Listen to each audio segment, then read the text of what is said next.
Kuya Rods, unang sa lahat, no, congratulations pala sa na-achieve mo, mashallah. So, napakagandang balita sa atin, lalo na tayo ay may organisasyon na ganito, isang patunay yan sa ating mga member na walang hadlang yung bawat pangarap kung tayo ay magpursige kagaya mo.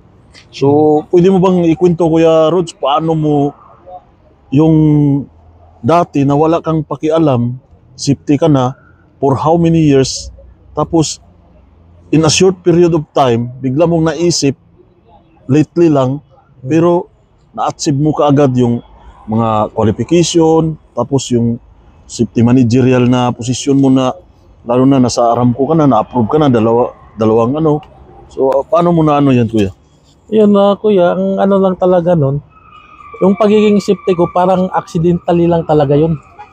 Kasi ang ano ko sa company dati, hindi naman ang trabaho ko sa dati, nagpapaksip ako ng mga cell site. Okay. Oo, ako ang company representative during civil path inspection, telecom path inspection, hanggang site handover. Hanggang sa nagkaroon kami ng project sa Royal Commission na kailangan ng safety. So, pinadala ko ng company kasi naalala nila, dati may project kami sa loob ng Aramco, kailangan ng work permit receiver, lahat ng supervisor bumagsak. Ngayon, pinatake nila ako ng exam doon, ako lang yung pumasa. So, naging WPR ka noon? Naging WPR ako sa Aramco. Ngayon, nung kailangan ng safety, sinubukan nila ako uli sa Royal Commission. Okay.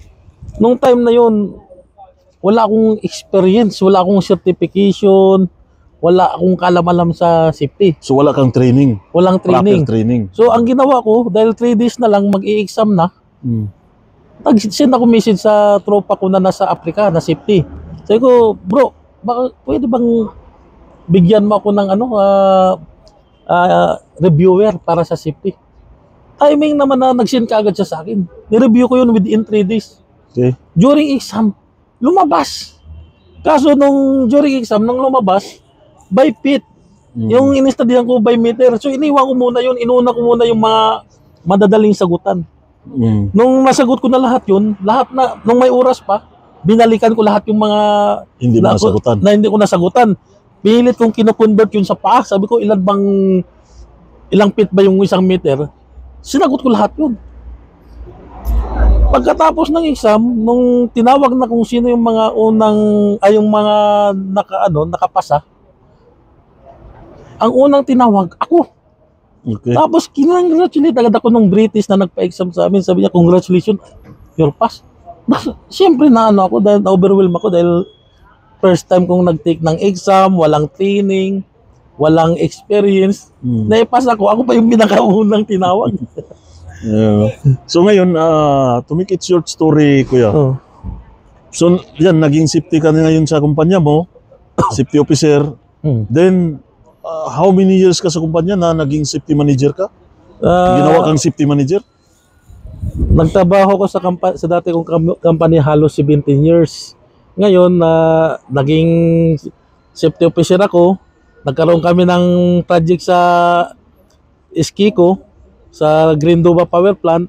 Ginawa nila akong SSE in charge. After nun, napunta ako dito sa mga namin, sa mga factories namin, ginawa akong safety manager. Pero ang sahod ko, napakababa. Kasi ang reason ng company, sa tingin siguro nila, sila yung nagpaaral sa akin. Marami akong, hindi naman marami, may mga kinuha akong required na kurso na pang-safety, na training, na sila ang nagbayad. Okay. So akala ko nung time na yun, akala ko hanggang doon na lang ako. So hindi na ako nag-aral. Hanggang sa na-meet ko kayo, na-meet ko yung PASP, na ipaliwanag sa akin na kailangan mag-upgrade ako. Doon ako nag-decide na sabi ko, bakit kaya hindi ko subukan na kumuha ng iba pang mga courses. So doon nag-umpisa ako sa PIDUSI. Pagkatapos ng PIDUSI, yung Professional Diploma in Occupational Safety and Health na training natin. Yun, doon ako nag-umpisa. After nun, kumuha ako ng certified Safety safety engineer. safety engineer. Okay. Tapos certified master trainer, train the trainer. Hindi lang doon, nag-continue pa ako sa ISO 45001. So, ano ka na ngayon na IMS lead auditor? Kasi Nakumpleto mo yung ano yung tatlo na ISO. yun. Oh. Ngayon, nung nag-decide na talaga ako na na gusto ko nang umalis sa company dahil gusto kong lumaki naman yung maka-explore pa ng another knowledge. At lumaki din yung sahod. Isa na rin yun kasi isa sa pangarap natin yun eh.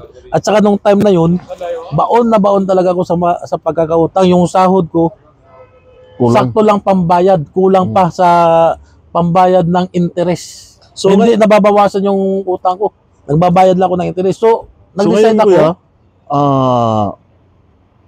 almost 17 years ka sa company, di ba? So, based sa na ano ko, nung nagkakilala tayo, na maalala ko nagka-meet tayo doon sa Ramania, na pinakilala ka sa akin ni Kuya IP Christopher Ponticha. So, that time, di ba, that's the time na nagkaroon tayo ng communication, nag-chat-chat tayo. Then, wala ka pang mga yung mga advanced training talaga sa wala safety. Pa akong advanced training. But you are a safety manager na, di ba? Safety manager na ako noon. Pero, tulad nga ng sinasabi ko, yung sahod ko noon, parang sahod lang ng supervisor. At saka, hindi pa ako member ng Saudi Council of Engineers. Nung time na yon, hanggang sa na-encourage ako. Pero speaking of sahod, kuya, sabi mo maliit pa yung sahod mo noon. Paano mo nakakuha ka ng certified safety engineer, professional diploma na napakamahal yan, 2,800. Yung certified safety engineer natin 1,800, di ba? Then ISO, yung tatlong ISO total 2,700 plus yung certified master trainer and train the trainer mo. So paano mo kung anuhin mo yan, hindi sapat sa sahod mo? Talagang hindi sapat na sa sahod ko. Pero yun ang pinakamalaking bagay na naitulong sa akin ng PASPI o Filipino Association of Safety Professional dahil may mga programa ito na hindi biglaan ang pagbayad sa bawat kurso. Kumbaga sa installment. Kaya kami, tayo mga estudyante na may mga pangarap, hindi nabigatan. Dahan-dahan na binabayaran lang natin, installment. Depende kung kailan tayo makakaluwag. Mashallah. Yun ang malaking tulong na naibigay sa atin ng association o ng PASPI training and consultant. Alam mo kuya sa sa akin naman side nung time na yun, nung kami ay kumuha ng mga training na yan, yung ISO na yan sa ibang training center yung NIBOS, yung OSHA, IOS, nung time na yun napakamahal talaga ng training namin at take note, walang hulugan, cash talaga. Yun ang so kaya natin dahil sa galing tayo sa kahirapan din at alam natin yung sitwasyon ng bawat isa. So ang ginawa ng PASPI Training Consultancy Services na pinapautang ang training. So para naman makatulong tayo sa kapwa natin na nangangarap din.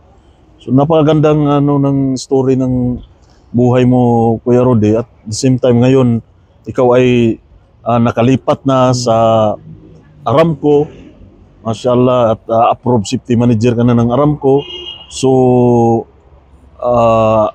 all I can say, maybe after your contract, there is a lot of opportunity to come with your qualification as of now.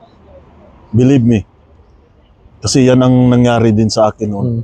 Alhamdulillah, yan ang pangarap natin. Sana nga maabot natin yung pinakamataas na level ng natin sa field of safety. And then naman ma-advise mo kuya sa mga viewers natin, sa mga member natin sa Filipino Association of Safety Professionals at sa lahat ng mga aspirant na nangangarap at gusto rin magiging katulad natin na magiging successful safety professional.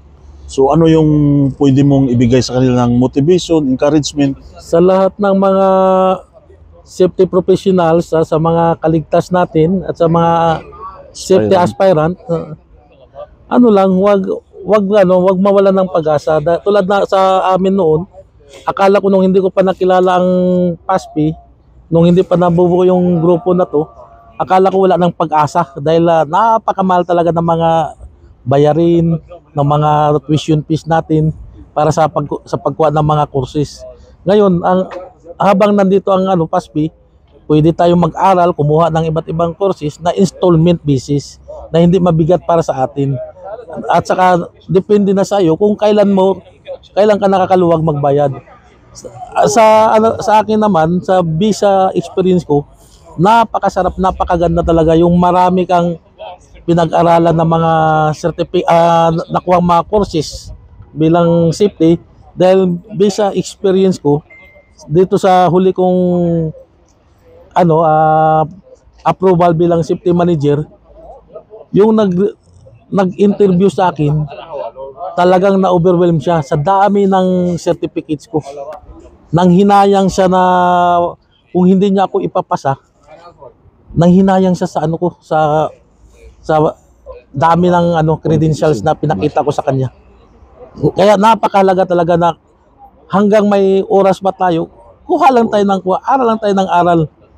Hanggat sa kaya natin, kunin natin lahat ng mga courses na dapat nating idagdag sa natin, credential natin, idagdag natin.